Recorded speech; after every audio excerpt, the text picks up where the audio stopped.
નમસ્કાર, હું આદર્શ છું. Welcome to Adarsh education society. बच्चों, मीरा के पद समझ में आ गए हैं ना? तो चलो हम इसके शब्दार्थ देखते हैं. गिरधर गोवर्धन पर्वत को धारण करने वाले, गोपाल यानी गायों के पालक श्री कृष्ण, दधी यानी दही, घृत यानी घी, राम रतन धन यानी राम रूपी रतन का धन, अमोलक यानी अमूल्य, अपनायो यानी अपनाना, खेवटिया यानी नाव चलाने वाला, नाविक, हरक हरक यानी प्रसन्न होकर, बावरी यानी पागल, दीवानी, कुलनाशी यानी कुल का नाश करने वाली, छोई यानी छाछ, पूंजी यानी धन संपत्ति. बच्चों, अब स्वाध्याय के अंतर्गत हम पहला प्रश्न देखेंगे. पहला प्रश्न है, निम्नलिखित प्रश्नों के एक एक वाक्य में उत्तर लिखिए. पहला प्रश्न है, मीराबाई किसकी भक्ति करती है? जवाब है, मीराबाई भगवान श्री कृष्ण की भक्ति करती थी. प्रश्न 2, मीराबाई को कौन सा धन मिल गया है? जवाब, मीराबाई को राम रतन धन मिल गया है. प्रश्न 3, पैरों में घुंघरू देखकर मीरा की सास ने उन्हें क्या कहा है? जवाब, पैरों में घुंघरू देखकर मीरा की सास ने उसे कुल का नाश करने वाली कुलनाशिनी कहा है. प्रश्न 4, मीरा को विष का प्याला किसने भेजा था? जवाब, मीरा को विष का प्याला राणा जी ने भेजा था. प्रश्न 5, किसकी कृपा से मीरा ने राम रतन धन पाया है? जवाब, अपने सद्गुरु की कृपा से मीरा ने राम रतन धन पाया है. प्रश्न 2, निम्नलिखित प्रश्नों के 2-3 वाक्यों में उत्तर लिखिए. उसके अंतर्गत पहला प्रश्न, गिरधर गोपाल की भक्ति करते हुए मीराबाई ने किस किस का त्याग किया है?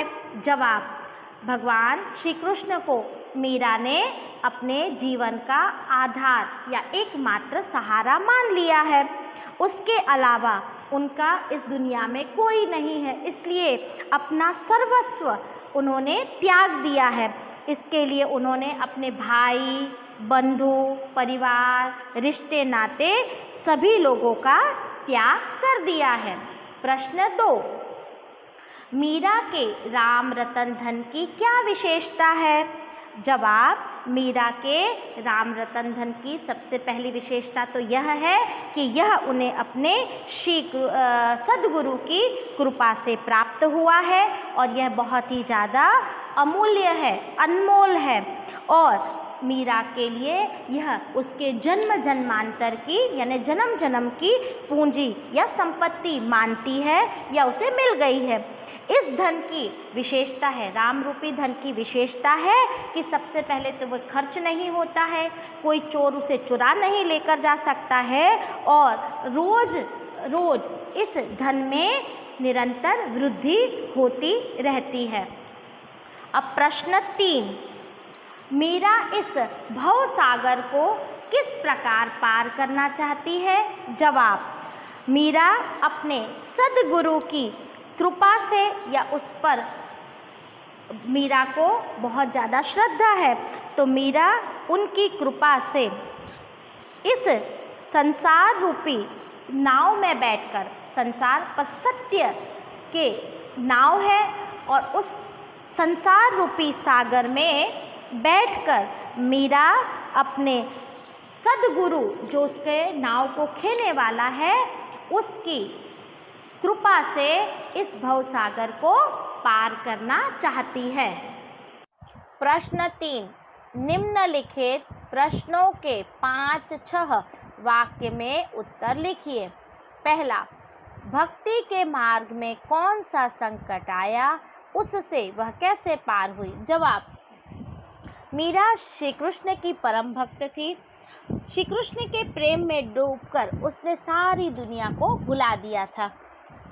श्री कृष्ण की भक्ति में वह पागल हो गई थी, बावरी हो गई थी दीवानी हो गई थी। यह सब उसके देवर राणा को अच्छा नहीं लगता था, इसलिए उन्होंने मीरा के लिए जहर का प्याला भेजा। मीरा उस जहर से भरे हुए प्याले को बिना संकोच के, बिना डर के पी गई। हंसते हंसते पी गई, पी तो गई परंतु हंसते हंसते पी गई और इस जहर का मीरा पर कोई भी असर नहीं हुआ। प्रश्न 2, मीरा के पदों के आधार पर सतगुरु की महिमा का वर्णन कीजिए। यहाँ पर मीरा ने जवाब में कहा है कि गुरु के बिना ज्ञान प्राप्त नहीं होता। गुरु का महत्व हर एक ने स्वीकार किया है। मीराबाई ने भी सद्गुरु को बहुत ही ज़्यादा महत्व दिया है। मीरा सांसारिक जीवन का त्याग कर कर या सांसारिक बंधनों का त्याग कर कर अपने आराध्य भगवान श्री कृष्ण की भक्ति पाकर बहुत ज़्यादा मग्न हो गई है। वे इसे एक रत्न के समान मानती है।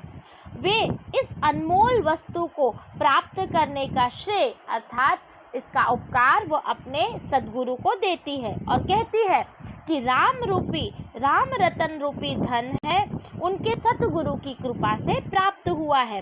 सदगुरु की कृपा से इस संसार रूपी नाव में बैठकर मीरा सुरक्षित रूप से भव सागर को पार करने के चाहती है और उसे पता है कि उसके खेहवन हाथ अर्थात उसको खेने वाले, उसे चलाने वाले सद्गुरु हैं। इस प्रकार मीरा ने पद में सद्गुरु की महिमा को बहुत ही महत्व दिया है। प्रश्न 3, भक्ति में लीन मीरा को लोग क्या क्या कहते थे और क्यों? जवाब, मीरा श्री कृष्ण के प्रेम में पूरी तरह से रंग चुकी थी। वह इस संसार से दूर हो चुकी थी। श्री कृष्ण के प्रेम में पूरी तरह से डूबने के कारण उसने इस संसार का त्याग कर दिया था और पूरी तरह से वह श्री कृष्ण की हो जाना चाहती थी। इसलिए उसने अपने पैरों में घुंघरू बांधा और नाचने लगी। लोग इसे देखकर कहते थे कि शायद मीरा पागल हो गई है। फिर वह साधुओं के साथ बैठती थी और सत्संग करती थी। तब लोग उसका मजाक उड़ाते थे। उसकी सास और उसका राणा अर्थात उसके देवर को मीरा के प्रति प्रेम अच्छा नहीं था। क्यों? क्योंकि जब मीरा साधु संतों के संग बैठती थी तो उन्हें अच्छा नहीं लगता था। इसलिए सास उसे कुल का नाश करने वाली कुलनाशिनी कहती थी और राणा को लगता था कि मीरा को जीने का कोई अधिकार नहीं है क्योंकि वह हमारे कुल की मान मर्यादा का त्याग कर रही है। इसलिए उसने उसे जान से मारने के लिए विष का प्याला भेजा था। इस प्रकार भक्ति भाव में लीन मीरा को लोग तरह तरह से संबोधित करते थे। प्रश्न 4, उचित जोड़ बनाइए। यहाँ पर अ और ब दो अलग अलग विभाग दिए हो गए हैं।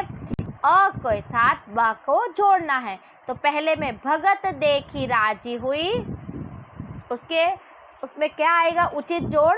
जगत देखी रोई, मीरा के प्रभु गिरधर नागर, हरखी जस गायो, वस्तु अमोलक दी मेरे सतगुरु, कर कृपा अपनायो।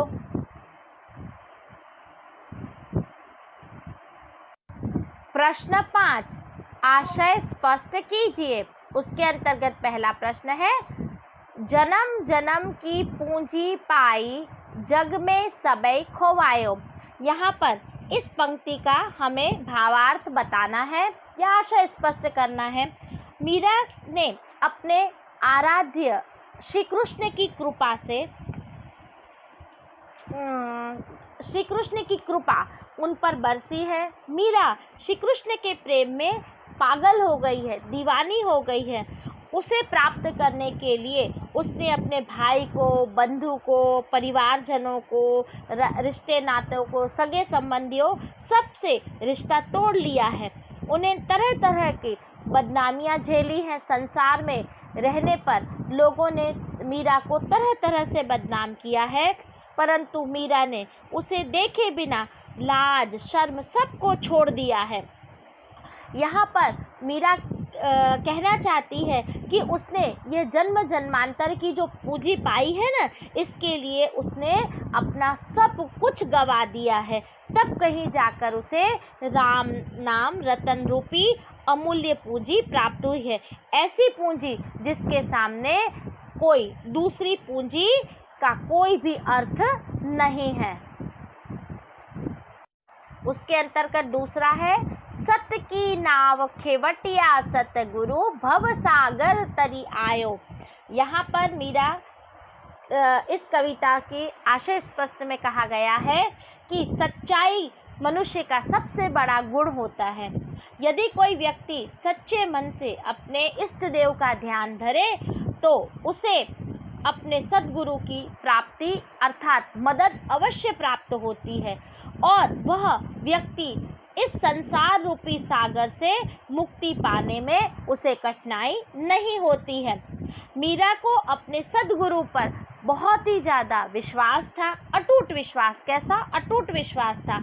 उनके लिए सद्गुरु की कृपा इस संसार रूपी महासागर में नाव के समान थी और इस नाव के सहारे वे इस संसार को सुरक्षित रूप से पार करना चाहती थी और उन्हें विश्वास था कि यह नाव उसे सुरक्षित पार करवा देगी। इस बात का उन्हें पूरी तरह से विश्वास था। Thank you for joining us.